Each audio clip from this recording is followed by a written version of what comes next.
이달 말이면 다주택자에 대한 중과세 면제가 종료되게 됩니다. 부동산 시장에선 다주택자들이 세금 부담에 제도가 종료되기 전에 매물을 쏟아낼 수도 있을 것으로 예상을 한 바가 있었죠. 이제 이번 달도 2주가량밖에 남지 않았습니다. 사실상 2주가량 남았는데 잔금까지 다 치룬다는 건 어려운 상황이겠죠. 결국 대량의 매물 출회는 나타나지 않은 셈인데요. 그렇다면 매물 잠김은 더욱더 심화될 것이라 는 관측도 나옵니다. 자세한 내용 부동산부의 정창신 기자 연결되어 있습니다. 이야기 들어보도록 하죠. 나와 있습니까? 네, 안녕하세요. 예, 매물을 시장에 내놔라라는 시그널을 정부는 강력히 줬는데 결론적으로 보면은 성과가 없네요. 네, 결론적으로 보면 그렇습니다. 이 다주택자들이 매물을 쏟아내지 않았고요. 또 서울 아파트 매물도 뚜렷한 감소세를 나타내고 있습니다. 자, 오늘 기준으로 부동산 빅데이터 업체 아실이 집계한 서울 아파트 매물을 확인해 봤더니요. 46,920건으로 나타났습니다. 이게 전년 같은 기간의 매물이 74,104건이었거든요. 그러니까 1년 만에 37%가량 물량이 줄었습니다. 올해 초 4만 건을 밑돌던 서울 아파트 매물은 지난달에 4만 8천 건을 넘기기도 했는데요. 최근에는 4만 6천 건대까지 줄어든 겁니다.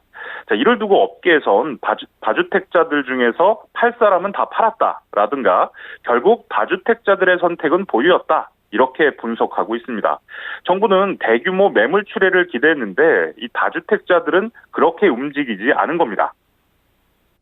5월이 이제 2주가량밖에 남지 않았잖아요. 6월부터는 양도세 중과세율이 다주택자는 20%에서 30%로 지금 10%포인트가 올라갑니다. 세금 아까워서 집 안 판다는 분들 늘어나지 않을까라는 걱정도 나오고 있는데 전문가들은 뭐라고 하던가요? 네, 다주택자들의 이 매물 잠김은 더 심화될 거란 의견이 우세했습니다.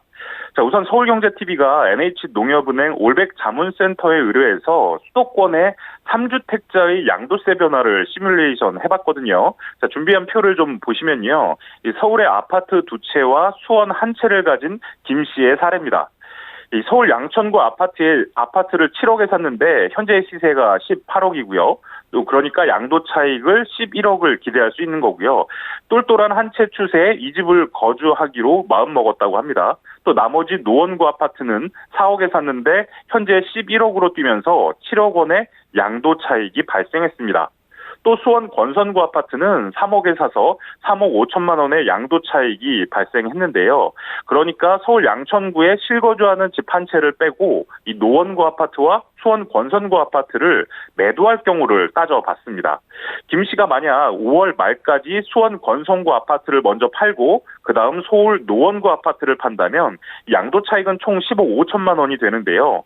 이 앞서 말했듯이 총 7억 원을 주고 산 아파트 2채가 17억 5천만 원으로 뛰면서 양도 차익이 10억 5천만 원 발생하게 된 겁니다. 이때 양도세는 5억 6,400만 원이 되는데요. 그런데 이 김 씨가 이 집을 6월 1일 이후에 매도한다면 이 중과세율이 각각 10%포인트 할증돼서 총 6억 7,900만 원의 양도세를 내야 합니다. 쉽게 말해서 이 세금으로 1억 1,500만 원을 더 내야 한다는 뜻입니다. 이 때문에 전문가들은 다주택자들이 쉽게 집을 내놓지는 못할 것으로 관측하고 있는데요. 이 백종원 세무사의 얘기를 한번 들어보시죠. 오히려 이제 6월 1일 이후부터는 뭐 종합부동산세라든가 그다음에 이제 다주택자의 양도세 중과가 확정이 됐기 때문에 이제부터는 오히려 더 관망하는 그 다주택자의 심리들이 더 높지 않을까라고 생각도 하고 있습니다.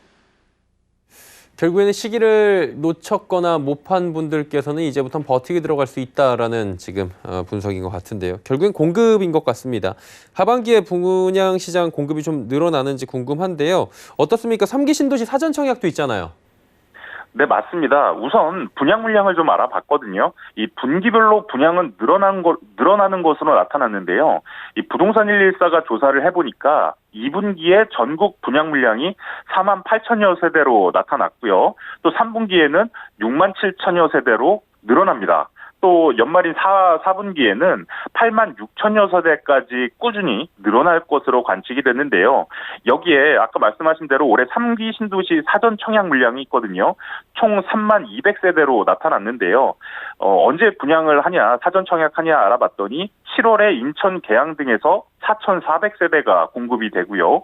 또 10월에는 남양주 왕숙 이지구 등에서 9,100세대, 또 11월엔 하남 교산 등에서 4,000세대가 예정돼 있습니다.